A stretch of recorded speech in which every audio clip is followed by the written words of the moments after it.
पलक जी, आपको, मेरे सभी को पैनलिस्ट को, आपके चैनल के सभी प्यारे प्यारे दर्शकों को भारतीय जनता पार्टी की तरफ से मेरे यानी डॉक्टर आशीष का प्यार भरा नमस्कार। पलक जी, हमारे लर्नर फ्रेंड सैफ खान जी ने बहुत अच्छी अच्छी बातें करी।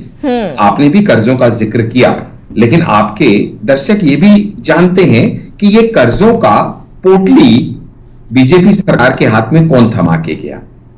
बीजेपी सरकार को ये पोटली उतारने के लिए कितना समय हुआ है, और उसके बावजूद ये डबल इंजन की सरकार एमपी में क्या कर दिखा रही है। फिर चाहे वो पिछड़ों को सहयोग देना हो, महिलाओं का सशक्तिकरण करना हो, इंफ्रास्ट्रक्चर का विकास करना हो, स्वास्थ्य सेवाओं का विस्तार करना हो, किसानों को समर्थन मूल्य देना हो, बेरोजगारी को आत्मनिर्भरता में कन्वर्ट करना हो, मेडिकल कॉलेज, आईआईटी, एम्स खोलने के आगे के प्लान्स के ऊपर काम करना हो, ये सारी की सारी चीजें अगर बीजेपी सरकार शिवराज सिंह चौहान जी के नेतृत्व में वहां लेके आई है, तो इससे कांग्रेस के पेट में दर्द होना जायज बात है। क्योंकि वो जो इस समय मध्य प्रदेश के मामा जिस तरीके से लोगों के दिलों में अपनी जगह बनाते हुए चले गए हैं, चाहे वो खासकर महिलाएं हों, बेटियां हों, वो हम सबने देखा है। वादे करना चुनावी कोई अलग बात नहीं है, हर राजनीतिक पार्टी करती है कि हम आ जाएंगे तो हम ये करेंगे, ये करेंगे, ये करेंगे। लेकिन दावे कितने लोग कर सकते हैं? 3 साल से कम जिसकी सरकार चली हो, अगर वो ये कहे कि मैंने सिर्फ पिछले 6 से 7 महीने के अंदर लाडली बहन योजना के अंदर एक ऐसे कीर्तिमान स्थापित कर दिए हैं जहां पे 1,31,00,000 महिलाओं को ऑलरेडी ये बेनिफिट मिल रहा है। 87 लाख किसानों को सम्मान निधि 4,000 से बढ़ा के 6,000 कर दी गई है। मेधावी छात्र छात्राओं को 12वीं पास को 78,641 ऑलरेडी उनके। ठीक है आशीष जी, आपके भी आंकड़ों पे अभी आ जाएंगे।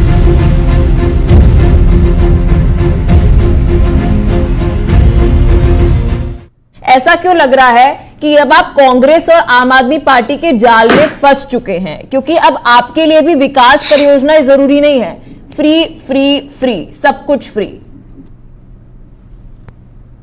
पलक जी, मैं चाहूंगा कि आप मुझे सिर्फ 1 मिनट का समय दें। सर, आप 2 मिनट लीजिए, लेकिन मेरे सवाल का जवाब दीजिए। अरे वाह, बोलिए। बिल्कुल बिल्कुल। पलक जी देखिएगा, जैसे कि हमारे लर्नर फ्रेंड्स यहां पे अभी डिस्कस कर रहे थे, सब जनता जानती है, पूरा भारतवर्ष जानता है कि विकास का मॉडल, विकास शब्द सबसे पहले कौन सरकार लेके आई? नरेंद्र मोदी सरकार, बीजेपी सरकार लेके आई। जब हमारा मजाक उड़ाया जाता था कि ये देखिए विकास आ रहा है, कहां है विकास, हमें दिख नहीं रहा विकास है, इस तरह की बातें होती थी। आज भी जो शिवराज सिंह चौहान ने 20 पॉइंट्स का ये इस समय जो अपना घोषणा पत्र जारी किया है सैटरडे को, वो घोषणा पत्र अगर ध्यान से कोई भी पढ़ेगा तो वो देख पाएगा कि इसके अंदर चौमुखी विकास की बात है मध्य प्रदेश की। क्यों? क्योंकि उसमें जहां पे पिछड़े लोगों को समर्थन देने की बात है, गरीबों को सहयोग देने की बात है। जब हम ये कहते हैं कि हम 5 साल तक गरीबों को मुफ्त राशन देंगे, तो हम इसलिए कह सकते हैं क्योंकि हम ऑलरेडी कोविड के टाइम पे 80 करोड़ लोगों को वो देते चले आ रहे हैं। हमारा ट्रैक रिकॉर्ड है कि हम दे सकते हैं। डबल इंजन की सरकार।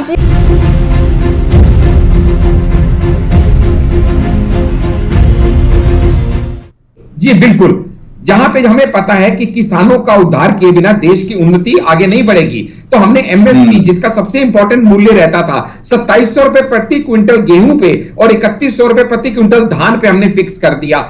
किसान सम्मान योजना निधि में भी 12,000 रुपए सालाना देना शुरू कर दिया। हमने कह दिया कोई भी मध्य प्रदेश का व्यक्ति बेघर नहीं रहेगा, किसी के सिर पे छत ना हो, ऐसा नहीं होगा। इसके साथ साथ जब हम ये कहते हैं कि प्रत्येक घर में, प्रत्येक परिवार में कम से कम एक रोजगार या स्वरोजगार के अवसर हम क्रिएट करके दिखाएंगे, तो क्या उससे हम इकोनॉमी को बूस्ट नहीं कर रहे हैं? जब हम 15 लाख ग्रामीण महिलाओं को कौशल प्रशिक्षण द्वारा लखपति बनाएंगे, ऐसा हम मैनिफेस्टो दे रहे हैं, तो क्या हम इसमें लोगों को आगे बढ़ाने का नहीं कर रहे हैं? जब हम 80 रेलवे स्टेशनों का आधुनिकीकरण के साथ साथ वंदे मातरम, वंदे भारत स्लीपर ट्रेन ये सब चला रहे हैं, 6 नए एक्सप्रेसवे का निर्माण कर रहे हैं, तो क्या हम आईआईटी, एम्स के तर्ज पे मध्य प्रदेश में इंस्टीट्यूट ऑफ टेक्नोलॉजी और इंस्टीट्यूट ऑफ मेडिकल साइंस खोलने की बात कर रहे हैं? तो क्या हम यहाँ पे रोजगार नहीं दे रहे हैं? क्या हम आगे लोगों को नहीं बढ़ा रहे हैं? जब हम ये कहते हैं कि गरीब से गरीब व्यक्ति भी तेंदुपत्ता संग्रह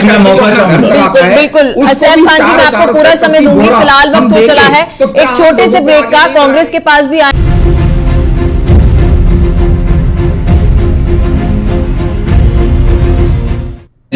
जी आशीष जी। जी पलक जी, यहां पे देखिएगा, राजनीति में राज करने की नीति को राजनीति कहते हैं। तो इसलिए राज पाने का प्रयास तो हर पॉलिटिकल पार्टी करेगी, करती रही है और भविष्य में भी करती रहेगी। हाँ, कोई मानेगा कोई नहीं मानेगा, ये अलग विषय है, लेकिन दाल में नमक और नमक में दाल का अंतर हमेशा जनता देखती है कि कौन विकास की बात कर रहा है, कौन फ्रीबीज की बात भी कर रहा है, कौन खाली वादे कर रहा है या कौन दावे कर रहा है। कांग्रेस को पता है उसकी जमीन से इस समय पैर खिसक रही है, क्योंकि जहां पे सर्वे ये बता रहे हैं कि प्रेफरेबल सीएम 43% शिवराज सिंह चौहान है और सिर्फ 41% कमलनाथ है।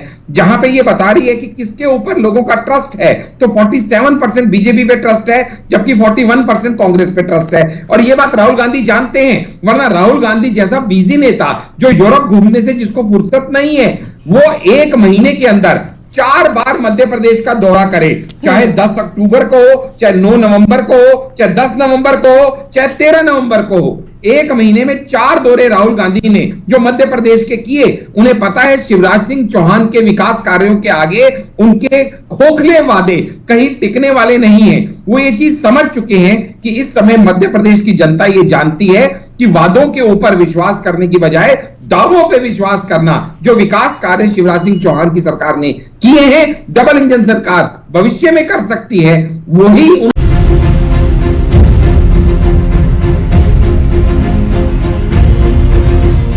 अच्छा ठीक है आशीष जी, आखिरी सवाल मैं आपसे पूछूंगी, फिर सैफ खान जी के पास आऊंगी, क्योंकि लगातार आप डबल इंजन की सरकार का वादा करते हैं। अगर सरकार ना बने बीजेपी कहीं, तो केंद्र की योजनाएं नहीं मिलेंगी, भूल जाएं?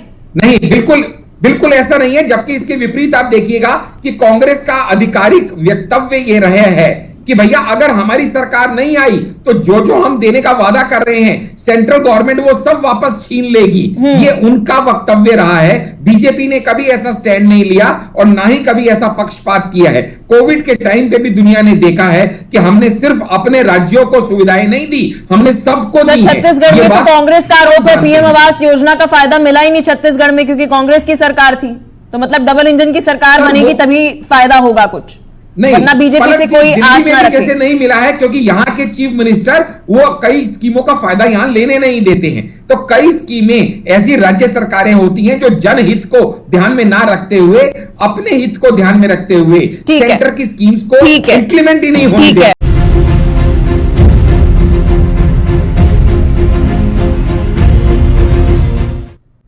स्वागत है आपका जेके 24/7 न्यूज में। मैं हूं आपके साथ पलक सहगल। कहते हैं कि एमपी अजब है, सबसे गजब है। शायद सही कहते हैं, क्योंकि इस वक्त एमपी में चुनावी माहौल अजब और गजब दोनों है। पीएम मोदी ने कल चुनावी सभा में कांग्रेस के मैनिफेस्टो पर तंज कसते हुए यह कह दिया कि कांग्रेस जैसे तैसे कुर्सी पाने के लिए मध्य प्रदेश के लोगों से सोने के महल बनाने का भी वादा कर सकती है। सोने का महल देने का वादा करेंगे और फिर कहेंगे कि आलू से सोना निकालूंगा फिर बनाऊंगा। तो वही राहुल गांधी ने भी बीजेपी को भ्रष्टाचारी बता डाला। राहुल ने तोमर का बेटा खुलेआम बिना किसी डर के आपका पैसा चोरी कर रहा है, यह दावा किया। क्या पीएम मोदी ने मंत्री के बेटे पर कोई कार्रवाई की, यह सवाल वे पूछते हुए नजर आए। उसके पीछे ईडी, सीबीआई, आईटी लगाई, यह सवाल राहुल गांधी ने पूछा। इस बीच सवाल यह है कि एक तरफ जनता के मुद्दे जैसे कि महंगाई, बेरोजगारी, विकास है, लेकिन राजनेताओं का फोकस एक दूसरे को कम बताने में है। कोई यह बताने को राजी नहीं है कि बढ़ती मुफ्त की रेवड़ियों के दावों से इसे कहां से वसूला जाएगा। क्या जनता से टैक्स से लेकर वसूला जाएगा, जिससे महंगाई बढ़ेगी, और रोजगार उत्पन्न करने के लिए कितनी विकास परियोजनाएं लेकर आई जाएंगी। और शायद यह स्पष्ट है कि एक दूसरे पर आरोप लगाने की होड़ में बुनियादी अर्थव्यवस्था ये राजनेता भूल चुके हैं। आज करेंगे इन दावों के खुलासे और पूछेंगे नेताओं से सवाल, लेकिन इससे पहले रुक करेंगे इस वक्त की बड़ी खबर का, क्योंकि मध्य प्रदेश में लगातार चुनावी माहौल गर्म है, जहां कल के बाद एक बार फिर से बीजेपी तैयारियों में जुटी हुई है। पीएम मोदी ने विपक्षी दलों को जमकर घेरा। जहां जहां कांग्रेस आई तबाही लेकर आई, ये बात प्रधानमंत्री नरेंद्र मोदी कुछ देर पहले कहते हुए नजर आए। हार तय है, देख ले कांग्रेस बौखलाई हुई है। पीएम मोदी, कांग्रेस ने हार मानकर खुद को भाग्य भरोसे छोड़ दिया है। ये बात प्रधानमंत्री नरेंद्र मोदी मध्य प्रदेश में कुछ देर पहले कहते हुए नजर आए। राहुल के मेड इन चाइना बयान पर बैतूल में ये बात पीएम नरेंद्र मोदी ने कही। इस वक्त की बड़ी अपडेट आप सभी को बता रहे हैं। क्या कुछ कहा प्रधानमंत्री नरेंद्र मोदी ने, चलिए एक नजर वहां। ये चुनाव है नौजवानों को, महिलाओं को आगे बढ़ने के नए अवसर देने का। ये चुनाव है कांग्रेस के लूट और भ्रष्टाचार के पंजे को फिर कभी भी मध्य प्रदेश की तिजोरी पर हाथ न लगा देने का। आपको याद रखना है, कांग्रेस का पंजा छीनना जानता है, लूटना जानता है। और आपका तो अनुभव है, जहां जहां कांग्रेस आई तबाही लाई।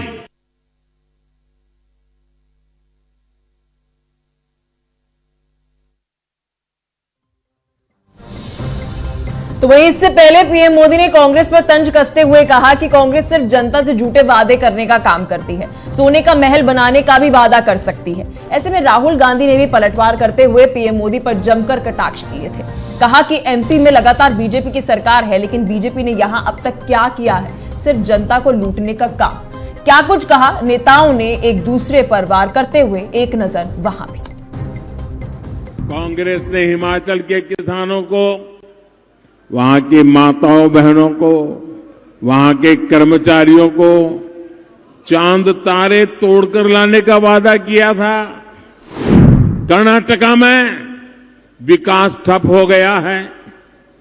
ऐसी बर्बादी अगर समृद्ध कर्नाटका में कांग्रेस ला सकती है तो सोचिए ये हमारे मध्य प्रदेश का हाल क्या करेंगे। जैसे तैसे कुर्सी पाने के लिए कांग्रेस मध्य प्रदेश के लोगों को सोने का महल बनाने का भी वादा कर सकती है। अब ये सोना कौन सा लाएंगे? आलू वाला? कोई भरोसा नहीं। सोने का महल देंगे और फिर कहेंगे आलू से सोना निकालूंगा तब बनाऊंगा। 18 साल से यहां बीजेपी की सरकार है और आपने अपनी आंखों से इनका भ्रष्टाचार, इनकी लूट, इनकी सरकार को गहराई से देखा है। हर चीज में जहां भी इनको मौका मिलता है ये पैसा बनाना शुरू कर देते हैं। पता नहीं आपने, ये इनका मंत्री है, इनके बेटे का वीडियो देखा? तोमर जी के बेटे का वीडियो देखा आपने? देखा आपने? सबके सामने वीडियो कॉल पर बिना छुपाए, बिना डरे मध्य प्रदेश के किसान, मजदूर, गरीब युवाओं का पैसा आपके सामने, सबके सामने चोरी कर रहा है। भाइयों और बहनों, तोमर जी के बेटे पर नरेंद्र मोदी ने कार्रवाई की, सीबीआई लगाई, ईडी लगाई, इनकम टैक्स डिपार्टमेंट लगाया। तो वहीं जहां एक और नेताओं के बीच सियासी तकरार देखने को मिल रही है, तो इस बीच नेता आम जनता से बड़े बड़े वादे भी करते दिखाई दे रहे हैं, जिसके ऊपर प्रधानमंत्री नरेंद्र मोदी कांग्रेस पर स्पष्ट तौर पर तंज कसते हुए नजर आए। लेकिन पहले से ही भारी कर्ज तले दबी एमपी सरकार आखिर कैसे चुनावी वादों को पूरा कर पाएगी? क्या कुछ एमपी सरकार पर बजट से ज्यादा कर्ज है? जानते हैं ग्राफिक्स के माध्यम से, क्योंकि लगातार मध्य प्रदेश में वादा तो किया जा रहा है कि सरकार बनेगी तो सोने के महल बनाए जाएंगे, लेकिन क्या सोने के महल बनाने लायक इस वक्त वित्तीय जो स्थिति है वो सरकार की है। चलिए आपको एक खुलासा करते हैं। एमपी सरकार पर बजट से ज्यादा कर्ज है, ये बात हम नहीं कह रहे, उनका खुद का बजट कह रहा है। आमदनी जो है वह 2,25,000 करोड़ है, अब खर्च इसमें 54,000 करोड़ है। अब हाल ही में शिवराज सिंह सरकार ने चुनावी साल में, एक साल की बात कर रहे हैं हम, 23,000 करोड़ की नई घोषणाएं भी दे दी, तो आप देख सकते हैं कि कर्ज और ज्यादा बढ़ गया।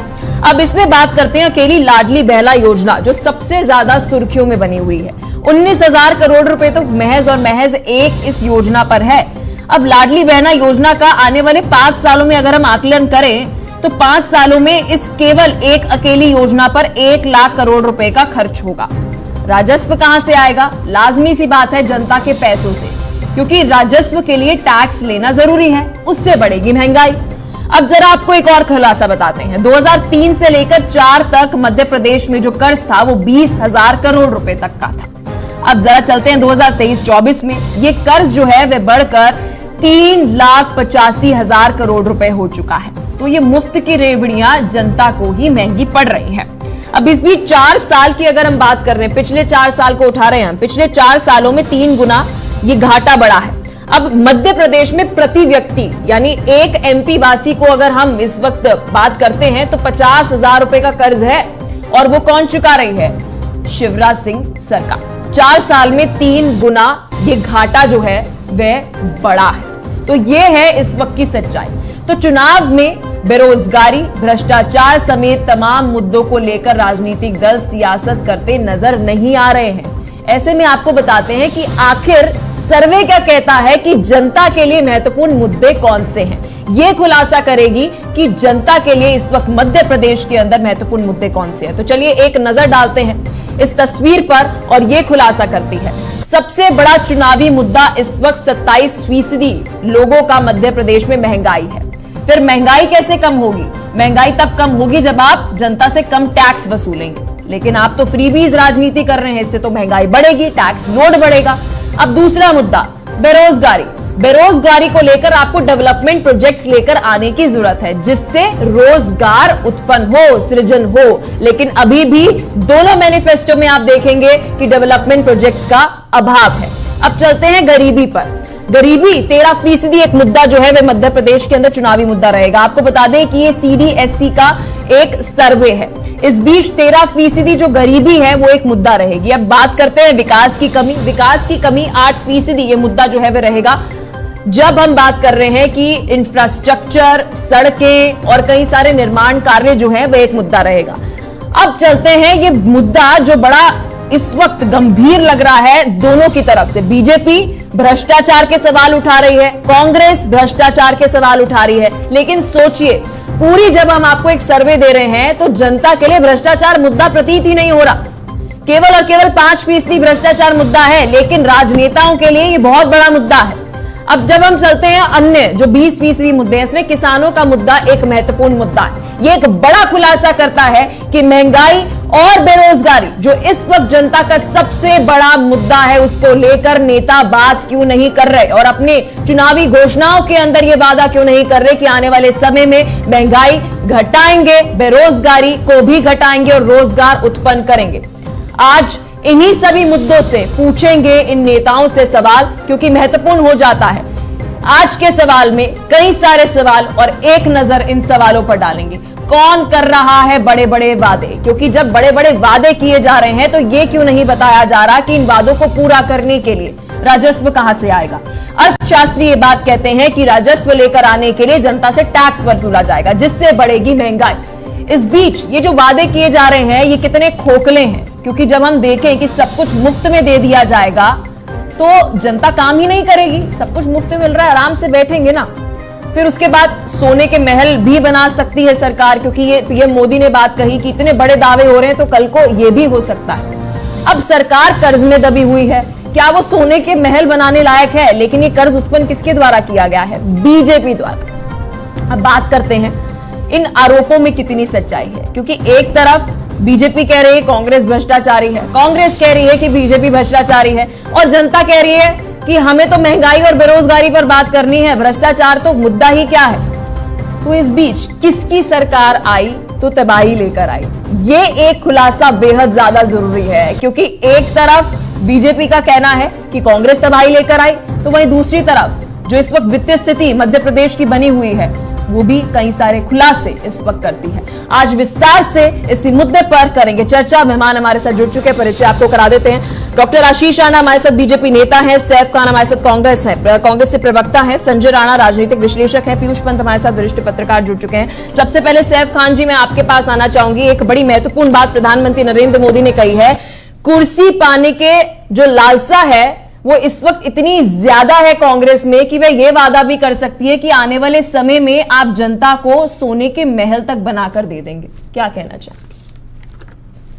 देखिए, सबसे पहली चीज, हमारे देश के जो प्रधानमंत्री हैं जो आज ये बयानबाजी कर रहे हैं, वो आलू की भी बात की उन्होंने जो है, तो उन्हीं के तो डायलॉग थे जो राहुल गांधी जी ने बोले कि यहां से आलू डालेंगे, वहां से सोना निकालेंगे। तो वो सोने की जो बात अब ये कर रहे हैं, ये अपनी ही डायलॉग की जो रिपीट किया था राहुल गांधी जी ने, उसकी बात कर रहे हैं। और अभी आपने जो है अपने चैनल पे दर्शकों को ये दिखाया कि कितने प्रतिशत की गरीबी है मध्य प्रदेश में, कितने प्रतिशत की बेरोजगारी है और सर, कितना नहीं, एक भ्रष्टाचार भी है। सेकंड आपको सर सही कर दूं, ये जो आंकड़े हमने पेश किया है, जनता का मुद्दा क्या है वो आंकड़े थे, कितनी बेरोजगारी है ये नहीं था। जी सर, कंटिन्यू। अच्छा, चलिए ठीक है, आपने जो बात की, मगर बेरोजगारी जो है हमारे देश का बहुत बड़ा मुद्दा है, जो इस वक्त 7.9% जो पूरे देश में है, यानी हर स्टेटों पे जो है बेरोजगारी का फर्क पड़ेगा। मैं आपको 2016 में श्रम विभाग जो बेरोजगारी को नापता था, उसको ही डिपार्टमेंट को बंद करा दिया कि लोगों के सामने बेरोजगारी के आंकड़े ना आए। आज मध्य प्रदेश में 3.2% की बेरोजगारी का आंकड़ा चल रहा है। गरीबी का तो मैं पूरे देश का क्या हालत बताऊं, जहां पहले 55वें रैंक पे ग्लोबल हंगर इंडेक्स के आंकड़ों पे हमारा देश था, आज 111वें रैंक के ऊपर पड़ चुके हैं। और मध्य प्रदेश की तो आप बात ही मत करें, जहां पे गरीबी, बेरोजगारी और महंगाई इन्फ्लेशन आप देख लीजिए। महंगाई की अगर मैं बात करूं तो गैस सिलेंडर की अगर मैं शुरुआत करता हूं तो गैस सिलेंडर जहां 400 रुपए के हुआ करते थे, आज जो है 900, 1100 रुपए, 1200 रुपए, अलग अलग इनके स्टेटों में अलग अलग जो प्राइसेस जो है इस वक्त इन्होंने डिसाइड करके बता रखे। ये तो महंगाई का हाल। और महंगाई सिर्फ ये नहीं, एक बहुत लंबी सूची है। अगर मैं आपको बताऊं, जो पेट्रोल और डीजल के ऊपर जो है 130 से 140% की जो ड्यूटी वसूल कर सकते हैं, वो महंगाई की अगर बात ना करें तो अच्छा लगेगा। स्टील के ऊपर जो है 3,600 रुपए की हुआ करती थी, आज 6,500 की हो गई है। एक मिट्टी की ट्रॉली जो 1,500 रुपए की हुआ करती थी, आज 6,000 रुपए की हो गई। एक मोटरसाइकिल जो 40,000 से 50,000 रुपए की मिला करती थी, आज 90,000 रुपए की मिला करती है। मेडिक्लेम जो इंश्योरेंस की अगर आप बात करते हैं तो सैफ खान जी, विस्तार से आप अपना पूरा जो डेटा है वो पेश करिएगा, दूसरे मेहमानों पर आते हैं, विस्तार से चर्चा करेंगे। क्या कहना चाहेंगे डॉक्टर आशीष राणा जी? एमपी की तिजोरी की इस वक्त बड़ी चर्चा हो रही है। अगर मैं आपसे कहूं कि तिजोरी में तो कुछ बचा ही नहीं है, इतना ज्यादा तो कर्ज है, पिछले कुछ सालों में वो कर्ज लगातार निरंतर बढ़ते हुए नजर आ रहा है, तो ये कौन सी तिजोरी है जिसे कांग्रेस खाली करना चाहती है? सर प्लीज रोशनी डालिए। पलक जी, आपको, मेरे सभी को पैनलिस्ट को, आपके चैनल के सभी प्यारे प्यारे दर्शकों को भारतीय जनता पार्टी की तरफ से मेरा यानी डॉक्टर आशीष का प्यार भरा नमस्कार। पलक जी, हमारे लर्नर फ्रेंड सैफ खान जी ने बहुत अच्छी बातें करी। आपने भी कर्जों का जिक्र किया, लेकिन आपके दर्शक ये भी जानते हैं कि ये कर्जों का पोटली बीजेपी सरकार के हाथ में कौन थमा के गया। बीजेपी सरकार को ये पोटली उतारने के लिए कितना समय हुआ है, और उसके बावजूद ये डबल इंजन की सरकार एमपी में क्या कर दिखा रही है। फिर चाहे वो पिछड़ों को सहयोग देना हो, महिलाओं का सशक्तिकरण करना हो, इंफ्रास्ट्रक्चर का विकास करना हो, स्वास्थ्य सेवाओं का विस्तार करना हो, किसानों को समर्थन मूल्य देना हो, बेरोजगारी को आत्मनिर्भरता में कन्वर्ट करना हो, मेडिकल कॉलेज, आईआईटी, एम्स खोलने के आगे के प्लान्स के ऊपर काम करना हो, ये सारी की सारी चीजें अगर बीजेपी सरकार शिवराज सिंह चौहान जी के नेतृत्व में वहां लेके आई है, तो इससे कांग्रेस के पेट में दर्द होना जायज बात है। क्योंकि वो जो इस समय मध्य प्रदेश के मामा जिस तरीके से लोगों के दिलों में अपनी जगह बनाते हुए चले गए हैं, चाहे वो खासकर महिलाएं हों, बेटियां हों, वो हम सबने देखा है। वादे करना चुनावी कोई अलग बात नहीं है, हर राजनीतिक पार्टी करती है कि हम आ जाएंगे तो हम ये करेंगे, ये करेंगे, ये करेंगे, लेकिन दावे कितने लोग कर सकते हैं? 3 साल से कम जिसकी सरकार चली हो, अगर वो ये कहे कि मैंने सिर्फ पिछले 6 से 7 महीने के अंदर लाडली बहन योजना के अंदर एक ऐसे कीर्तिमान स्थापित कर दिए हैं जहां पे 1,31,00,000 महिलाओं को ऑलरेडी ये बेनिफिट मिल रहा है। 87 लाख किसानों को सम्मान निधि 4,000 से बढ़ा के 6,000 कर दी गई है। मेधावी छात्र छात्राओं को 12वीं पास को 78,641 ठीक है आशीष जी, आपके भी आंकड़ों पे अभी आ जाएंगे हम, क्योंकि इस वक्त शायद आप दोनों नेता समझ नहीं पा रहे कि मेरा एक बहुत महत्वपूर्ण सवाल है। संजय जी, मैं आपके पास आना चाहूंगी। हाल फिलहाल में जो एक नई राजनीति देखने को मिल रही है, सोने के महल बनेंगे नहीं, वो बात की चिंता है। अगर जून महीने से इस वक्त मैं मध्य प्रदेश की सरकार की योजनाओं के ऊपर नजर डालूं तो सभी योजनाएं ऐसी थी जो फ्रीबीज योजनाएं थी। आप सोशल वेलफेयर स्कीम्स जो हैं उस पर काम कर रहे हैं। जब आप डेवलपमेंट प्रोजेक्ट्स पर काम नहीं कर रहे तो ये अर्थव्यवस्था के तौर पर अगर हम देखें तो कितनी बड़ी चिंताजनक विषय है मध्य प्रदेश सरकार के लिए। जी Sanjay. Good afternoon to my fellow panelist. जब हम चर्चा करते हैं इकोनॉमिक की और स्टेट्स की इकोनॉमी की, तो ऑब्वियसली ये अलार्मिंग है पूरे स्टेट्स की, चाहे वो कोई भी स्टेट उठा के देख लीजिए, सब पे कर्जे हैं। देखिए, जो भी हम फ्रीबीज का जो घोष करते हैं या फ्रीबीज देते हैं, वो कहीं ना कहीं इकोनॉमी के लिए एक सरदर्द है, बहुत बड़ा एक डेंट है, जिसको एक सोचने का विषय है कि आदमी को कैसे कहां से कवर किया जाएगा।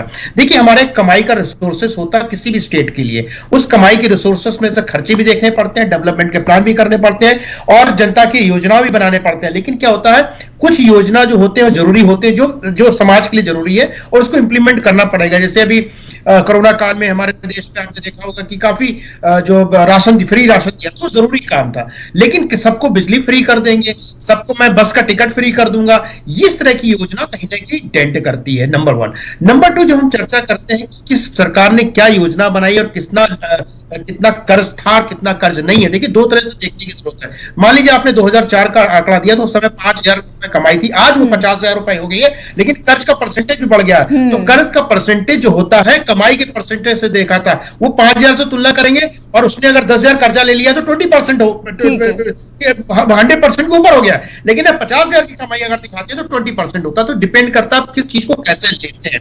जहां तक योजनाओं की बात हो रही है, किसी भी पॉलिटिकल पार्टी, देखिए मैं यहां पे थोड़ा सा न्यूट्रल अप्रोच रखना चाहता हूं, किसी भी पॉलिटिकल पार्टी को अगर योजना इंप्लीमेंट करती है तो जनता को पूछना चाहिए कि योजना इंप्लीमेंटेशन के लिए आपके पास पैसे कहां से है और कैसे आएंगे। लेकिन हमारे देश की जनता की कहीं ना कहीं कमी है कि फ्री बीज के चक्कर में वोट दे देती है। चाहे वो दिल्ली देख लीजिए क्या हाल हो रहा है, चाहे आप हिमाचल देख लीजिए वहां पे क्या हाल हो रहा है, अब जाके देख लीजिए कर्नाटका में सबने बोला बिजली फ्री मिलेगी, 40% इंक्रीज हो गया प्राइस में, बस फ्री मिलेगी महिलाओं का, फेयर बढ़ गया। देखिए, कहीं ना कहीं आप पैसा तो अपने जेब से कोई नेता नहीं देता, चाहे वो भारतीय जनता पार्टी है, जो कांग्रेस पार्टी है, वो जनता की जेब से ही निकालती है। जनता की जेब से जब निकालती है तो जनता को सोचना चाहिए कहां से आएगा, सारा का सारा खाका है। नहीं सर, नेता अपनी जेब से दे जाएंगे?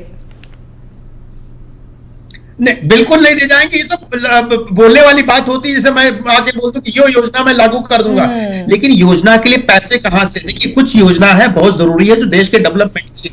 आपने एक बहुत अच्छा प्रश्न हमारे मित्रों से, दोनों मित्रों से पूछा है कि भाई जो कमाई कहां से होगी। देखिए, कमाई के लिए आपको रिसोर्सेस इंप्लीमेंटेशन करने पड़ेंगे अपने स्टेट में, यानी रोजगार के लिए इन्वेस्टमेंट कराना पड़ेगा। जब तक इन्वेस्टमेंट नहीं होगा तब तक रोजगार नहीं बढ़ेंगे, रोजगार नहीं बढ़ेगा, सरकार की आय नहीं बढ़ेगी, क्योंकि टैक्सेस से ही सब आय सरकार को मिलती है। अगर रिसोर्सेस की तुलना करें, स्टेट गवर्नमेंट की कमाई क्या है, पेट्रोल, डीजल और अदर टैक्सेस, इसके अलावा उसके पास कोई भी रिसोर्स नहीं है जिससे कमाई कर सके। तो ये कमाई जब होगी नहीं, इन्वेस्टमेंट होगा नहीं, तो ये पैसे आएंगे कहां? सर, आप वरिष्ठ पत्रकार हैं और पत्रकार होने के तौर पर आप अलग अलग सरकारों को देखते आए होंगे। जब मैं किसी भी सरकार के बजट की बात करती हूं, चाहे वो केंद्र सरकार का हो या राज्य सरकार का हो, सोशल वेलफेयर स्कीम जरूरी है, लेकिन किस हद तक? क्योंकि अगर आप अब सब कुछ फ्री में देंगे तो ये चिंताजनक बात है कि आप डेवलपमेंट प्रोजेक्ट्स के ऊपर नजर नहीं डाल रहे हैं जिससे रोजगार उत्पन्न होगा। जी पीयूष जी। देखिए पलक जी, आपने जो बात कही उसी में इसका राज छिपा हुआ है कि डेवलपमेंट प्रोजेक्ट नहीं करेंगे, और ऐसा डेवलपमेंट, मतलब देखिए डेवलपमेंट पीपल ओरिएंटेड डेवलपमेंट अगर आप करेंगे, एम्प्लॉयमेंट जनरेटेड डेवलपमेंट करेंगे, तभी इस समस्या का हल होगा। न कि आप जो है कि ऐसा डेवलपमेंट करें कि मेगा प्रोजेक्ट ले लेके और बड़ी बड़ी सड़कें और बड़े बड़े वो बना के आप, जिसमें से कि आपको कितना ज्यादा कर्ज लेना पड़ता है। देखिए ज्यादा सरकारें क्या हो रही है, इसीलिए कर्ज में डूबी हुई है सरकारें जो है। वो जो सड़कें आप बना रहे हैं वो कितना आपको इंडस्ट्रियल बेल्ट को क्या कनेक्ट करके क्या उसका रेवेन्यू जनरेशन होगा, कितनी हेल्प मिलेगी, सरकारें ये नहीं सोच रही हैं। और जो है कि एक धुन में चल के जो है ये दिखाने के लिए कि हम डेवलपमेंट कर रहे हैं, तो रोडें बहुत बड़ी बहुत बड़े प्रोजेक्ट ले रहे हैं इस तरह के जो है कि उससे कर्ज आप ले रहे हैं। वो सरकारें केंद्र की सरकार से लेके हर राज्य सरकार जो है वो कर्ज में डूबी हुई है इस तरीके से। तो सरकार को सोचना होगा जो एम्प्लॉयमेंट जनरेट करते हो ऐसे प्रोजेक्ट ले। और देखिए जहां तक बात है कि राहत तो आपको जनता को देनी पड़ेगी। हमारा देश हमेशा से जो है कि वो एक कल्याणकारी राज्य रहा है वो, और यहाँ पे जो है कि आप यहाँ पे जो गरीबी है, अभी भी गरीबी इतने साल बाद भी जो है गरीबी जो है 60% गरीबी है यहाँ पे। तो वो कुछ वर्ग ऐसा है जो कि बहुत गरीब है, तो उसको आपको राहत देनी होगी। ये आपको देखना होगा किनको हमको राहत देना है, और राहत तो देना ही होगा, सरकार का है। सरकार को खर्चे कहाँ फालतू खर्चे हो रहे हैं, कहाँ भ्रष्टाचार है। ठीक है संजय जी, शायद आपकी कुछ बातों से सहमत नहीं लग रहे हैं। संजय जी आपसे कमेंट लूंगी, फिर मैं बीजेपी के नेता आशीष हांडा जी के पास जाऊंगी। जी संजय जी बोलिए। बोला कि रोड इंफ्रास्ट्रक्चर, देखिए किसी भी डेवलपमेंट, किसी भी कंट्री के डेवलपमेंट के लिए इंफ्रास्ट्रक्चर का डेवलपमेंट होना बहुत जरूरी है। आपने बोला कि रोड इंफ्रास्ट्रक्चर में पैसा लगाने से कुछ आमदनी नहीं होती। देखिए जहां पे भी हाईवेज बनते हैं, रोड बनती है, वहां पे रोजगार सृजन होते हैं, नंबर 1। दूसरे क्या होता है कि आप देखिए कि उनका जो जिस जगह से रोड जाती है उसकी प्रॉपर्टी के रेट बढ़ जाते हैं, वहां पे लोग आते हैं, अपना दुकान लगाते हैं, बहुत सी चीजें होती है। देखिए 2 तरह के रोजगार होते हैं, डायरेक्ट और इनडायरेक्ट। मान लीजिए कोई इंडस्ट्री लगती है किसी स्टेट में या किसी शहर के अंदर, 5,000 लोग उसमें डायरेक्ट होंगे, लेकिन कम से कम 1 लाख लोग इनडायरेक्ट उनको सपोर्ट मिलता है। तो आप ये बोल दे रहे कि इंफ्रास्ट्रक्चर रोड बनाने से नहीं होता। मैं आपको बता रहा हूं आंकड़े, अगर 2 लाख करोड़ रुपए सरकार खर्चा करती है इंफ्रास्ट्रक्चर डेवलपमेंट, तो उसके पास 1 लाख करोड़ रुपए आने लगता है, लोगों को रोजगार मिलता है। जो लोग उसमें काम कर उनको रोजगार मिलता है, जो कंपनियां कर रही हैं उनको रोजगार मिलता है, अगल बगल जो शहर बसे उनको रोजगार मिलता है। ये बोल देना कि डेवलपमेंट नहीं होता। 10 सेकंड और अपनी बात खत्म कर देता हूं। डॉक्टर आशीष हांडा जी, जापान बीजेपी एक ऐसी सरकार थी जो अक्सर विकास परियोजनाओं की एक पूरी लिस्ट पेश करती थी कि हमने सड़कें बनवाई, जी हम अस्पताल पर फोकस कर रहे हैं, जी हम रेलवे पे भी फोकस कर रहे हैं। केंद्र सरकार की तरफ से अक्सर ये बातें कही जाती थी। ऐसा क्यों लग रहा है कि अब आप कांग्रेस और आम आदमी पार्टी के जाल में फंस चुके हैं? क्योंकि अब आपके लिए भी विकास परियोजनाएं जरूरी नहीं है, फ्री सब कुछ फ्री। पलक जी, मैं चाहूंगा कि आप मुझे सिर्फ 1 मिनट का समय दें। मैं आपके दर्शकों 2 मिनट लीजिए, लेकिन मेरे सवाल का जवाब दीजिए। अरे वाह, बोलिए। बिल्कुल बिल्कुल। पलक जी देखिएगा, जैसे कि हमारे लर्नर फ्रेंड्स यहां पे अभी डिस्कस कर रहे थे, सब जनता जानती है, पूरा भारतवर्ष जानता है कि विकास का मॉडल, विकास शब्द सबसे पहले कौन सरकार लेके आई? नरेंद्र मोदी सरकार, बीजेपी सरकार लेके आई। जब हमारा मजाक उड़ाया जाता था कि ये देखिए विकास आ रहा है, कहां है विकास, हमें दिख नहीं रहा विकास है, इस तरह की बातें होती थी। आज भी जो शिवराज सिंह चौहान ने 20 पॉइंट्स का ये इस समय जो अपना घोषणा पत्र जारी किया है सैटरडे को, वो घोषणा पत्र अगर ध्यान से कोई भी पढ़ेगा तो वो देख पाएगा कि इसके अंदर चौमुखी विकास की बात है मध्य प्रदेश की। क्यों? क्योंकि उसमें जहां पे पिछड़े लोगों को समर्थन देने की बात है, गरीबों को सहयोग देने की बात है। जब हम ये कहते हैं कि हम 5 साल तक गरीबों को मुफ्त राशन देंगे, तो हम इसलिए कह सकते हैं क्योंकि हम ऑलरेडी कोविड के टाइम पे 80 करोड़ लोगों को वो देते चले आ रहे हैं। हमारा ट्रैक रिकॉर्ड है कि हम दे सकते हैं, डबल इंजन की सरकार। आशीष जी, आप मेरे सवाल का जवाब नहीं दे पा रहे सर। मैं आपसे पूछ रही हूँ सर, बहुत सिंपल सवाल है। आप कह रहे हैं कि हम, ठीक है, आप कह रहे हैं कि सर एक सेकंड, भुखमरी को दूर करने के लिए फ्री राशन दे रहे हैं, गुड। मैं इस बात पर आपत्ति दर्ज नहीं कर रही।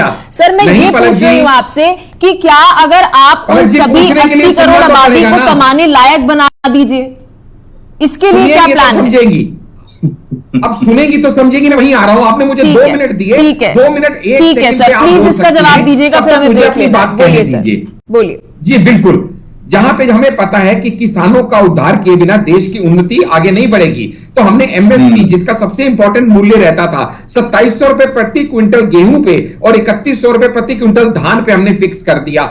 किसान सम्मान योजना निधि में भी 12,000 रुपए सालाना देना शुरू कर दिया। हमने कह दिया कोई भी मध्य प्रदेश का व्यक्ति बेघर नहीं रहेगा, किसी के सिर पे छत ना हो, ऐसा नहीं होगा। इसके साथ साथ जब हम ये कहते हैं कि प्रत्येक घर में, प्रत्येक परिवार में कम से कम एक रोजगार या स्वरोजगार के अवसर हम क्रिएट करके दिखाएंगे, तो क्या उससे हम इकोनॉमी को बूस्ट नहीं कर रहे हैं? जब हम 15 लाख ग्रामीण महिलाओं को कौशल प्रशिक्षण द्वारा लखपति बनाएंगे, ऐसा हम मैनिफेस्टो दे रहे हैं, तो क्या हम इसमें लोगों को आगे बढ़ाने का नहीं कर रहे हैं? जब हम 80 रेलवे स्टेशनों का आधुनिकीकरण के साथ साथ वंदे मातरम, वंदे भारत स्लीपर ट्रेन ये सब चला रहे हैं, 6 नए एक्सप्रेसवे का निर्माण कर रहे हैं, तो क्या हम IIT एम्स के तर्ज पे मध्य प्रदेश में इंस्टीट्यूट ऑफ टेक्नोलॉजी और इंस्टीट्यूट ऑफ मेडिकल साइंस खोलने की बात कर रहे हैं? तो क्या हम यहाँ पे रोजगार नहीं दे रहे हैं? क्या हम आगे लोगों को नहीं बढ़ा रहे हैं? जब हम ये कहते हैं कि गरीब से गरीब व्यक्ति भी तेंदुपत्ता संग्रह बिल्कुल सैफ खान जी, मैं आपको पूरा समय दूंगी, फिलहाल वक्त हो चला है। एक छोटे से ब्रेक का, कांग्रेस के पास भी आएंगे क्योंकि इस वक्त पक्ष और विपक्ष दोनों की बातें सुनना जरूरी है। एक तरफ बीजेपी का यह दावा है कि हमारा मैनिफेस्टो जो है वो डेवलपमेंट लेड है, तो वहीं दूसरी तरफ कांग्रेस भी यही कहते हुए नजर आ रही है। विस्तार से ऐसे मुद्दे पर करेंगे चर्चा, फिलहाल वक्त हो चला है छोटे से ब्रेक।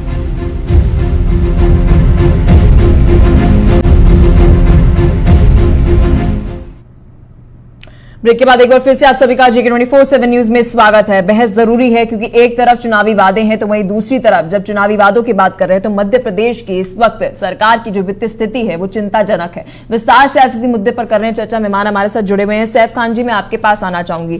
बीजेपी का स्पष्ट तौर पर यह कहना है कि उनका मैनिफेस्टो इस तरह का रहा है कि डेवलपमेंट लेड बात भी हो रही है और सोशल वेलफेयर स्कीम्स के ऊपर भी हम बात कर रहे हैं। कांग्रेस का क्या कहना है? कहां है विकास की परियोजनाएं मैनिफेस्टो में? पलक जी, मुझे बड़ी हैरानगी होती है, अपने आप को डॉक्टर बोलने वाले जो हैं पैनल पे बैठ के विकास की बातें कर रहे हैं। देश में तो किसी का विकास नहीं हुआ सिवाय जो कुछ इनके अमित शाह जी के बेटे हुए, वो जाके जो है BCCI को संभालने लग गए, है ना, जो या तो कुछ बाबा जो हैं उनकी कंपनियां जो है फल फूल रही हैं हमारे देश में, या फिर हम अडानी की बात करते हैं तो विकास के मैं इससे डॉक्टर साहब आप बोल रहे थे, सुनिए, घबराइए बबलाइए मत जो है, मैं आपसे सवाल नहीं, आप कह रहे हैं जवाब दीजिए। Ashish ji average growth rate क्या थी? सुनिए सर, सुनिए। पलक जी एवरेज ग्रोथ रेट क्या थी डॉक्टर साहब पहले और अब की, जरा बताइएगा। लेकिन सैफ खान जी, क्या आप इस बात को झुठलाएंगे कि राजस्थान में आपकी सरकार है, सबसे ज्यादा टैक्स जो है पेट्रोल डीजल पर आपकी सरकार लेती है? ये बात से आप सहमति दर्ज करेंगे ना सर? ये तो आंकड़े हैं ना। राजस्थान में जो स्टेट गवर्नमेंट है सबसे ज्यादा सभी राज्यों में डीजल और पेट्रोल पर टैक्स लेती है। बोलिए सर, हमारे टेन्योर में कितने का था पेट्रोल? अरे सर, आप सब छोड़िए, मुझे बताइए कि राज्य सरकारों की जब मैं बात करती हूँ सबसे ज्यादा टैक्स राजस्थान सरकार जो है वो लेती है। हाल ही में अगर आपको याद हो तो पेट्रोल पंप पर कितना प्रदर्शन हो रहा था? बोलिए सर। सबसे पहले पलक जी, मैं मौका चाहूंगा, जितना मौका आपने भारतीय जनता पार्टी के प्रतिनिधि को दिया उतना कम से कम 5 मिनट दूंगी, लेकिन मेरे सवालों का भी जवाब दीजिए। बोलिए। मैं दूंगा आपकी बात का जवाब। बोलिए सर, बोलिए खान साहब, बोलिए। आपके जवाब के लिए ये बता दूं कि हमारे टेन्योर में जब 55 से 60 रुपए तक का पेट्रोल जी सैफ खान जी, सैफ खान जी का कनेक्शन टूट गया है पेट्रोल का प्राइस बताते बताते। आप तक आवाज पहुंच रही है खान साहब? हाँ जी, मुझे आवाज पहुंच रही है। जी, आपकी आवाज पहुंच रही है। अच्छा जी, सबसे पहली चीज जो है ग्रोथ रेट जो UPA 1 और UPA 2 का एवरेज निकाले 6.8% का रहा है पूरे देश में। ठीक, आज भी 6.5% से ऊपर हो नहीं पाया। ये बात करते हैं विकास की। अभी किसानों की बातें कर रहे थे कि हमने ये किसानों को योजना है। मैं बता दूं 2014 में अपने मैनिफेस्टो में ये लेके आए थे कि हम 50% मूल्य समर्थन देंगे और जीतने के बाद ही हलफनामा जमा कर देते। वो तो सिर्फ हमारी चुनावी घोषणा थी। 700 किसान अभी जो है सड़कों के ऊपर जो है 3 काले कानूनों में मर गए, है ना, शहीद हो गए, और ये भाजपाई जो यहाँ बैठे हुए किसानों के गीत गा रहे हैं। खान साहब, शर्म नहीं आती? मानेंगे ये बात कि अभी हमारे दर्शक ठगा हुआ महसूस कर रहे होंगे। सर, मैं आपकी बात मान रही हूँ कि आप केंद्र सरकार के मुद्दों को गिनवा रहे हैं, लेकिन सर अभी डिबेट जो है मध्य प्रदेश के मुद्दे पर बात कर रहे थे। सुनिए पलक जी, जो मामा की बात कर रहे थे वो कंस मामा है, ये ध्यान रखना चाहिए। जो है कि अब आप जो फिर खुद ये शब्दों कह की रहे हैं, मर्यादा अभी को भूल रहे खुद कह हैं, रहे हैं तो मध्य वो प्रदेश आपके में, बच्चे की जो तरह खुद बचकाने ये की कह रहे हैं कोशिश मध्य करेंगे, प्रदेश तो मैं भी ऐसे में कि जब मैं शब्दों चला में सैफ खान जाऊंगा, जी, सर आप अगर आंसर के सवालों का जवाब नहीं देंगे तो ये सही नहीं होगा। बात मत करें। सर आप जो देश भी में चीजें बता पलक रहे जी, हैं मैं आपको पलक पूरी जी, आजादी देश दे रही हूं, आप में- डिबेट में बोलिए, लेकिन सर मुद्दे पर बोलिए, आप मुद्दे से भटका रहे हैं। मैंने आपसे बहुत सरल सा सवाल पूछा सर कि अगर बीजेपी ये कह रही है कि मध्य प्रदेश में हमारा मैनिफेस्टो डेवलपमेंट लेड है, हम विकास की बात कर रहे हैं अपनी मैनिफेस्टो में, मैंने आपसे बहुत सरल सा सवाल पूछा कि क्या कांग्रेस के मैनिफेस्टो में भी विकास की बातें हैं? स्मार्ट सिटीज कहाँ है पलक जी? मैं अरे पूछ सर रहा हूं। आप अपनी विकास परियोजनाओं की बात बताइए ना, आपने अभी आलोचना कर दी बीजेपी की सर।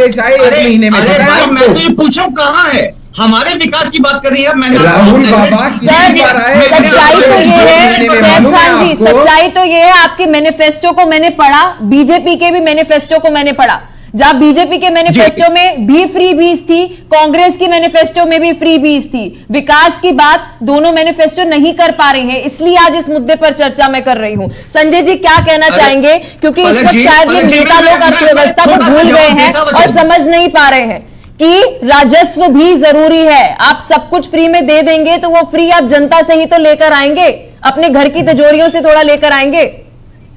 देखिए मैं डेवलपमेंट से ही होगा। देखिए मैं सैफ भाई की बातों को इन्हीं से काटना चाहूंगा, इन्हीं की बातों को इन्हीं से काट रहा हूं। देखिए ऐसा है कि प्रधानमंत्री हमारे मनमोहन सिंह हुआ करते, 2000 में उन्होंने बयान दिया था कि पेंशन से कहीं ना कहीं इकोनॉमी ध्वस्त हो जाती है, और अभी क्या कर रहे हैं, ओल्ड पेंशन स्कीम लागू कर दिया है, चाहे वो हिमाचल प्रदेश हो जहां पे आज पैसा देने के लिए गवर्नमेंट का पैसा नहीं है। आप ये देखिए कि कल को संवारने के लिए आने वाला कल को और देश के पास अभी हमारे 1,55,000 करोड़ का जो है, अरे सर मैं बता जो डेट ठीक है सैफ जी, आपको मैंने पूरा समय दिया, आपने अपने टाइम पर दो बात बोली नहीं सर। और इन केवल 10 सालों में जो है 100 लाख करोड़ रुपए जो है, अरे सर मैं अभी उसकी बात नहीं करेंगे आपको आपको नहीं बता रहा हूँ, पेट्रोल का पेट्रोल का आंकड़ा मुझे यकीन है।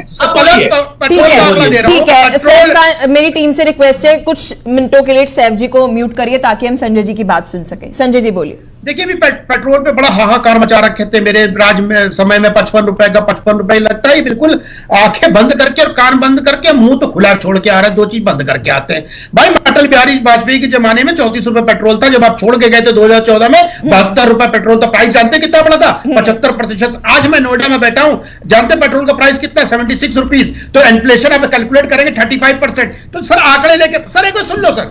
दूसरा, आपने गैस की बातें की, अरे आपकी रेणुका चौधरी चिल्ला चिल्ला के बोलती थी क्या देश की जनता 900 रुपए का सिलेंडर नहीं खरीद सकती है? अरे आपको शर्म आनी चाहिए। आंकड़ों पे बात कर रहे थे, क्या हमारे विकास के आंकड़े रख रहा हूं, थोड़े से आंकड़े रख रहा हूं, पहले मुझे 30 सेकंड दे देना, क्योंकि हर चीज बताना जरूरी हो जाता है। जीडीपी हमारी 10वें से 5वें स्थान पे हो गई है। हमारा जीडीपी पहले 2 ट्रिलियन था, अभी 3.75 ट्रिलियन है।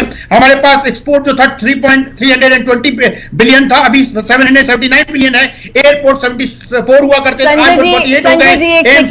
संजय जी मैं सैफ खान जी की जो बात समझ पा रही हूं, सर का सवाल ये था कि जब यूपीए की सरकार थी जीडीपी ग्रोथ जो है वह ज्यादा थी, अब जब बीजेपी की सरकार है तो जीडीपी ग्रोथ जो है वह निरंतर घट रही है। अब बोलिए सर। नहीं, निरंतर घट नहीं रही है। देखिए ऐसा है कि इनको बता देते हैं 9, 10, 11, 12, 13 जाके इन्फ्लेशन का रेट देख लीजिए, 9 दशमलव से लेकर के 12% तक। ताली मत बजाइए, आंकड़े जाके पढ़ लीजिए। पढ़े लिखे व्यक्ति लग रहे भाई, फेस आई डोंट नो कितना पढ़े मुझे नहीं पता, लेकिन फेस से आप पढ़े लिखे व्यक्ति लग रहे। इन्फ्लेशन देख लीजिए। आप बात कर रही हैं कि जीडीपी ग्रोथ की बात करें, नो डाउट कोरोना काल में 20, 21, 22 जाके यूनाइटेड स्टेट, जापान, जो भी डेवलप कंट्री, उनके देखिए जीडीपी क्या हो गई है। हमारी जीडीपी तब भी है, मतलब हम ये मुकाबला कर रहे हैं कि जीडीपी तकरीबन 7.1 रहेगी as per the world bank. तो ये देखना जरूरी हो जाता है कि किस किस दौर से हम गुजरे हैं और कहां कहां पे हैं। अब आते हैं मध्य प्रदेश में। देखिए मध्य प्रदेश में दोनों पार्टियां कहीं ना कहीं लुभावने वादे कर रहे हैं, और उनको लुभावने वादे पूरा करने के लिए इनके पास बैकअप प्लान तो एग्जैक्टली नहीं है,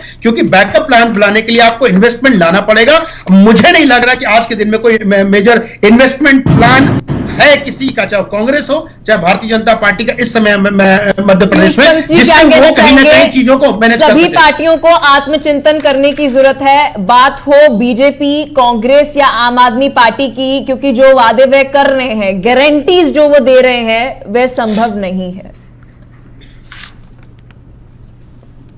जी पीयूष जी।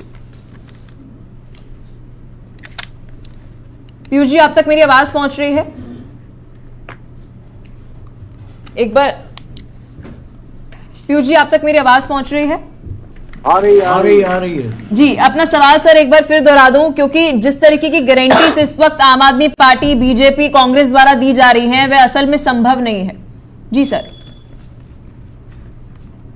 देखिए, निश्चित रूप से क्योंकि एक ये दौर चल गया है। देखिए हो क्या रहा है पलक जी, कि सरकारें परफॉर्म नहीं कर पा रही हैं, सरकारें डिलीवर नहीं कर पा रही हैं, सरकारें रोजगार का जनरेशन नहीं कर पा रही हैं, और इसलिए चूंकि चुनाव जीतना है उनको, ये पूरा का पूरी जो कवायद है वो सिर्फ चुनाव के समय ही हो रही है। और लगातार जो सरकारें होती हैं वो लगातार ऐसे कार्यक्रम बनाती हैं जिससे लोगों को राहत मिले, और पूरा मुफ्त का देना वैसे भी नुकसानदेह होता है देश की अर्थव्यवस्था के लिए, राज्य की व्यवस्था। लेकिन राहत जरूर दी जाती है जनता को, अगर वो जो है कि महंगाई से तंग परेशान है, वो उसकी आमदनी नहीं हो रही है या उसकी आमदनी गिर रही है, तो निश्चित रूप से उसको राहत देना ये कर्तव्य है सरकारों का। लेकिन अब एक ये प्रचलन सा बन गया है कि हर सरकार, हर पार्टी जो है एक दूसरे से आगे बढ़ के, क्योंकि चुनाव जीतना है, ये उनको एक इस तरह का लॉलीपॉप देना है जनता को कि हम आपको ये देंगे, हम आपको ये देंगे, तो ये एक फैशन सा बन गया है। लेकिन राहत जो जेन्युइन है वहां देना मुझे लगता है कि जरूरी है, लेकिन ये उनको तय करना पड़ेगा कि कहां के किन लोगों को देना है। आशीष हांडा जी, क्या कहना चाहेंगे सर? क्या अब राजनीति की जो परिभाषा है वो महज इतनी हो गई है कि चुनाव जीतने हैं, सरकार बनानी है, जो मूल रूप से अगर मैं बात करूं, मूलभूत जो एक हम राजनीति की बात करते हैं, सरकार की बात करती हैं, वे जनता के नौकर हैं और जनता के लिए उन्हें काम करना है। अब वो भूल चुके हैं, अब केवल और केवल देश की राजनीति यहां तक सीमित है कि जी यहां पर सरकार बनानी है, वहां पर सरकार बनानी है, जैसे तैसे बनानी है। निश्चित रूप से पलक जी, देखिए बिल्कुल यही हो गया है। और पीयूष जी, आपके पास मैं आऊंगी, मेरी सवाल जो है आशीष जी से मेरे सवाल। जी आशीष जी, पलक जी, यहां पे देखिएगा, राजनीति में राज करने की नीति को राजनीति कहते हैं, तो इसलिए राज पाने का प्रयास तो हर पॉलिटिकल पार्टी करेगी, करती रही है और भविष्य में भी करती रहेगी। हाँ, कोई मानेगा कोई नहीं मानेगा ये अलग विषय है, लेकिन दाल में नमक और नमक में दाल का अंतर हमेशा जनता देखती है कि कौन विकास की बात कर रहा है, कौन फ्रीबीज की बात भी कर रहा है, कौन खाली वादे कर रहा है या कौन दावे कर रहा है। कांग्रेस को पता है उसकी जमीन से इस समय पैर खिसक रही है, क्योंकि जहां पे सर्वे ये बता रहे हैं कि प्रेफरेबल सीएम 43% शिवराज सिंह चौहान है और सिर्फ 41% कमलनाथ है। जहां पे ये बता रही है कि किसके ऊपर लोगों का ट्रस्ट है, तो 47% बीजेपी पे ट्रस्ट है, जबकि 41% कांग्रेस पे ट्रस्ट है। और ये बात राहुल गांधी जानते हैं, वरना राहुल गांधी जैसा बिजी नेता जो यूरोप घूमने से जिसको फुर्सत नहीं है, वो 1 महीने के अंदर 4 बार मध्य प्रदेश का दौरा करे, चाहे 10 अक्टूबर को हो, चाहे 9 नवंबर को हो, चाहे 10 नवंबर को हो, चाहे 13 नवंबर को हो। 1 महीने में 4 दौरे राहुल गांधी ने जो मध्य प्रदेश के किए, उन्हें पता है शिवराज सिंह चौहान के विकास कार्यों के आगे उनके खोखले वादे कहीं टिकने वाले नहीं हैं। वो ये चीज समझ चुके हैं कि इस समय मध्य प्रदेश की जनता ये जानती है कि वादों के ऊपर विश्वास करने की बजाय दावों पे विश्वास करना, जो विकास कार्य शिवराज सिंह चौहान की सरकार ने किए हैं, डबल इंजन सरकार भविष्य में कर सकती है, वही उनको अच्छा ठीक है आशीष जी, आशीष जी आखिरी सवाल मैं आपसे पूछूंगी, फिर सैफ खान जी के पास आऊंगी, क्योंकि लगातार आप डबल इंजन की सरकार का वादा करते हैं। अगर सरकार ना बने बीजेपी कहीं, तो केंद्र की योजनाएं नहीं मिलेंगी, भूल जाएं? नहीं, बिल्कुल ऐसा नहीं है। जबकि इसके विपरीत आप देखिएगा कि कांग्रेस का आधिकारिक वक्तव्य ये रहे है कि भैया अगर हमारी सरकार नहीं आई तो जो हम देने का वादा कर रहे हैं सेंट्रल गवर्नमेंट वो सब वापस छीन लेगी। ये उनका वक्तव्य रहा है। बीजेपी ने कभी ऐसा स्टैंड नहीं लिया और ना ही कभी ऐसा पक्षपात किया है। कोविड के टाइम पे भी दुनिया ने देखा है कि हमने सिर्फ अपने राज्यों को सुविधाएं नहीं दी, हमने सबको दी। छत्तीसगढ़ में तो कांग्रेस का आरोप है पीएम आवास योजना का फायदा मिला ही नहीं छत्तीसगढ़ में, क्योंकि कांग्रेस की सरकार थी। तो मतलब डबल इंजन की सरकार बनेगी तभी फायदा होगा कुछ, नहीं, वरना बीजेपी से कोई आस ना रखे। जैसे नहीं मिला है, क्योंकि यहाँ के चीफ मिनिस्टर वो कई स्कीमों का फायदा यहाँ लेने नहीं देते हैं। तो कई स्कीमें ऐसी राज्य सरकारें होती हैं जो जनहित को ध्यान में ना रखते हुए, अपने हित को ध्यान में रखते हुए सेंटर की स्कीम्स को इंप्लीमेंट ही नहीं होने देती। सैफ खान जी क्या कहना चाहेंगे? हाल फिलहाल में जो गारंटीज आप दे रहे हैं, साथ में वारंटीज भी देने लग गए हैं, तो क्या इसकी कोई रसीद मिलेगी जनता को? क्योंकि बोल तो देते हैं आप गारंटी को लेकर, तो अब जनता उम्मीद कर रही है कि उसकी रसीद भी मिल जाए हमें। देश में पलक जी, अगर किसानों के लिए लोन माफ किया तो हमारी सरकारों ने किया, जो बोला वो आज तक करके दिखाया। इनकी तरह हवाईबाजी नहीं की जो है कि हमेशा जो बुलेट ट्रेन, स्मार्ट सिटी लाएंगे, जो अच्छे दिन रहेंगे, 15-15 लाख रुपए मिलेंगे, ये सब जुमलेबाजी है जो है, जो खुद ये मानते हैं जुमलेबाजी की। ये तो वो सरकार है जो सिर्फ आलोचना करने पे ही आई थी जो है, अपने कामों पे कोई आई थी जो है। और आज भी जो ये जिन IITs और IIMs की बात कर रहे हैं, कौन सी बनाई है सब बता दे, कितनी बना दी है? और मैं बता देता हूं सर आपको, अगर आपकी जानकारी नहीं है तो एम्स पिछले 70 साल में 8 थे, आज 23 एम्स हैं। ये मुझे बताइए, कुल 9 महीने उन लोगों का ट्रीटमेंट किया गया, 15 एम्स बने हैं, 70 साल में 8 बने थे। मैं डॉक्टर हूं इसलिए नहीं बता रहा, मैं जानकारी रखता हूं इसलिए बता रहा हूं। मिड डे मील और यूनिफॉर्म का बजट जो पर्सनल सरकार ने अपने ऊपर इस्तेमाल किया, ये सरकार है जो है। वेपन्स की बात करें, डॉक्टर चलिए ठीक है, बहुत बहुत शुक्रिया आप चारों का। लग रहा है कांग्रेस ने किया, 1800 किसान जो है एक साल में मर जाता है, 3 किसान एक दिन का एवरेज है मध्य प्रदेश का। शर्म आनी चाहिए, चुलू भर पानी में डूब मरे जो। वंदे भारत ट्रेन 18 चल रही है, आप चलवा पाए थे क्या? आप बताइए क्या? चलिए ठीक है, बहुत बहुत शुक्रिया आप चारों का अपना कीमती समय देने के लिए और विस्तार से आज के सवाल में हमारे सवालों का जवाब देने के लिए, क्योंकि महत्वपूर्ण ये बात है, लगातार दावे तो हो रहे हैं लेकिन दावों के लिए पैसे कहां से आएंगे, ये सबसे बड़ा सवाल है। आज विस्तार से मध्य प्रदेश के मुद्दे पर करी चर्चा। फिलहाल वक्त हो चला छोटे से ब्रेक।